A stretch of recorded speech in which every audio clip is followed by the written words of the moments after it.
Philippine Heart Center, being a center of excellence in cardiovascular care, also aims to provide an environment that is safe while you are in the hospital. This video will serve as a guide to prevent fall-related incidents. During your admission, the nurse will orient you to the physical setup, your hospital bed, and will explain to you the things that can prevent any fall-related injury. A fall agreement will be signed by you, your loved one, and the nurse. The fall agreement is an engagement of the patient, family member, and the healthcare team in partnership for patient safety and that both agreed on the plan of care we have discussed with you. In your room, there is also signage that will remind you to call us if you need help to prevent any fall-related incidences. Your nurse, along with the healthcare team, will review any history and medication that will put you in higher risk of fall incidences. Once we have assessed your risk assessment, we will put a coded ID band according to your identified fall risk. The nurses will also conduct a safety walk as frequently as possible. In case that you need to go to the bathroom, you are to use the call light so that we can be notified that you need assistance. We would like to inform you that while we are assisting you, we may need to use straps, grab bars, and crutches if needed. It is recommended to use non-slip slippers while walking around the room. If there are any water spills, please notify us so that we can ask our housekeeping to clean it for you. We do not recommend that you use the IV pole if you want to go to the bathroom. It is best to use the wheelchair, any assistive device, or call the nurse to assist you. While walking around your room, it is recommended to maintain it well lighted.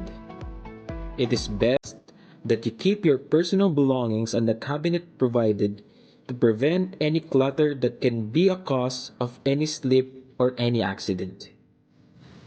If you have been on bed rest for quite some time, this might affect your gait.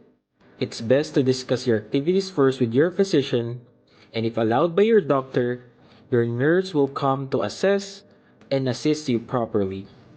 The bedside nurse will ask you to sit up position for a few minutes and ask you to dangle your legs and feet for another 5 to 10 minutes. Once you don't feel any dizziness, he or she will put your bed at the lowest level possible so that your feet can touch the ground. Remember, you need to do this with your nurse to prevent any fall incidences. In the event of walking, we want to know if there are any changes in your condition or feel any symptoms. Please let us know so we can assist you and assess you immediately. If there are contraptions, machines, or equipments, it is best that you use the urinal or bedpan that we will provide to you. This is to prevent you from getting dizzy because of the medication attached to your IV. We will put all your belongings near to you as possible, but please call the nurse in case you need to do your personal time. If you will be brought to a diagnostic area or if you want to have wheelchair rides, we will put on safety straps around your waist to keep you safe from any untoward incident. Once we put you back to your bed, we will place the side rails up and lock the bed in a stationary position. This will prevent you from falling to your bed. Here are some tips to help you stay safe while in the hospital.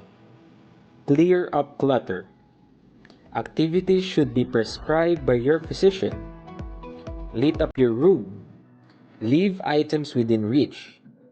Familiarize with your environment. Ask assistance and press call bell. Let your doctor, nurse, or family member know any changes in your condition. Let us work together to prevent fall. If you have any concerns, please let one of our staff members know right away. With your help, your stay with us will be a safe one.